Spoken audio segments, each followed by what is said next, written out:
One of the most anticipated community days is coming to Pokémon GO. Seriously, even for myself, I've been waiting a few years for this specific one. The fighting type Pokemon Timburr is going to be spotlighted for October Community Day, and you do not want to miss out on this one. I'm going to be going over all the details for this event in this video. Let's get right into it. Yo, how's it going everyone? It's me, it's Jinsula. I hope you're having a good day and welcome to today's Pokemon GO video. So, Timburr is finally going to be getting a community day, and it's going to be for the month of October. This is one that a lot of players were looking forward to, and rightfully so. There's going to be a brand new community day exclusive move, and I have some mixed feelings regarding that particular move, which I'll get into. But first, let's go over all the details for this particular event.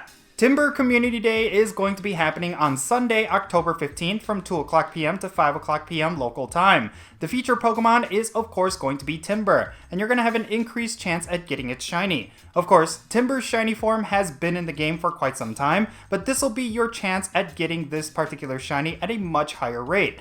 Now, for every Timburr that you evolve eventually into Conkeldurr, it's going to get the attack Brutal Swing, which is going to be the Community Day exclusive move. This is a dark type attack that actually deals quite a bit of damage, and it does give Conkeldurr quite a bit of type coverage. If you're going up against Psychic types, for example, you're going to be able to counter them with Brutal Swing. Overall, I think this is a very interesting choice because it's clearly made for type coverage in PvP. But the interesting thing is that Conkeldurr is not necessarily considered a PvP favorite. Like, yes, maybe it will increase in the rankings just a little bit, but Pokemon like Machamp have always outperformed it within PvP. So I'm really curious to see what kind of impact this move will have when it comes to Conkeldurr, but my prediction is that it's not necessarily going to be something you should prioritize. The unfortunate thing here is that Conkeldurr has kind of fallen off as a raid attacker as well. Ever since Terrakion with Sacred Sword has become a thing, you really do not necessarily see a lot of players prioritizing Conkeldurr, but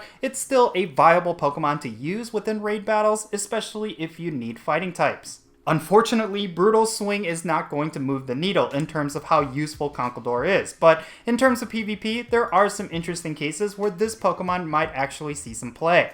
Now, with this community day, there's of course going to be a special research story that's going to cost $1, and it's going to award you with additional Timburr spawns, as well as a couple of premium items. Now, typically with every single community day, these sort of $1 purchase tickets are usually pretty good value, considering what you get for them. So if you are willing to spend the $1, it might actually end up being worth it. Now, when it comes to the event bonuses, we're actually getting a couple of good ones. This is going to be one of those community days that's going to give you 3 times Stardust for catching Pokemon. We're also going to be getting 2 times the amount of candy for catching Pokemon, and 2 times the chance of receiving Candy XL for catching Pokemon. So, this is going to be a great opportunity for you to get a whole bunch of Timburr XL candy, because if you want to use Conkeldurr in raids, you're definitely going to want to max it out with XL candy. Now, alongside these bonuses, you're going to see the typical community day bonuses, which means you're going to have lure modules that will last for 3 hours, incense that's going to last for 3 hours, and then you're going to get additional spawns for snapshots, and then you're going to have 1 additional special trade for a maximum of 2 for that day,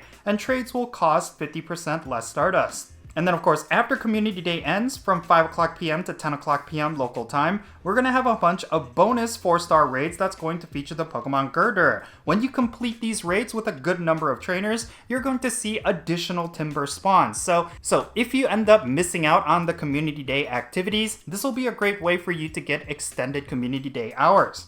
And then finally, there's going to be a bunch of field research tasks as well as stickers that are going to be themed around Timburr. So this could be a great way for you to get additional Timburr rewards, and I have heard that this is a great way for you to get high IV shinies of this Pokemon as well. So yeah, overall, pretty excited about this community day. Of course, Timburr's whole entire family has a really cool shiny variant. It's definitely unique in its appearance, and I'm actually looking forward to getting a bunch of those. Of course, I am a little disappointed that it did not get a much better community day move, and I do think it's kind of weird that it's geared towards PvP rather than PvE, considering that Conkeldurr has always had the reputation of being a good raid attacker and not necessarily a PvP Pokemon. You would think that it would get a fighting type attack of some kind that would actually push it over and make it comparable to Pokemon like Terrakion, but unfortunately, that's not going to be the case. But with the addition of Brutal Swing in its move pool, that's definitely going to make things interesting for PvP. So I'm really curious to see where Conkeldurr is going to slot in. I do at least predict that it's going to make some kind of splash within the Ultra League. But again, there are Pokemon like Machamp that actually outclass it quite a bit. So I do think that it's going to be a bit of a bust, but we'll just have to wait and see how things roll out. And yeah, with that said, that's going to be it for this video. Now, I would love to know your thoughts regarding Timburr Community Day down below. Are you excited about this one, or are you disappointed? Let me know your thoughts in the comments down below, and let's have a great discussion. And as always, thank you so much for making it to this point in the video. If you ended up enjoying it and found it to be informative, make sure you hit that thumbs up button and subscribe if it's your first time here. And don't forget that little bell so you can stay up to date on whenever I upload videos. And I want to give a quick shout out to all of my patrons on Patreon. You make this channel content possible. For all of the members of my Patreon family, they get a permanent spot on my in-game friends list. So if you want to interact with me in some way within Pokemon Go, like with remote raids or the friendship system, then do consider becoming a patron on Patreon. And if you want to support my channel non-monetarily, you could always do so by following me on social media. My handle is @Jinsula, and I'm on the following platforms. Alright, and that's going to be it. I'm Jinsula. Be safe, have fun, love yourself, and I'll catch you all later.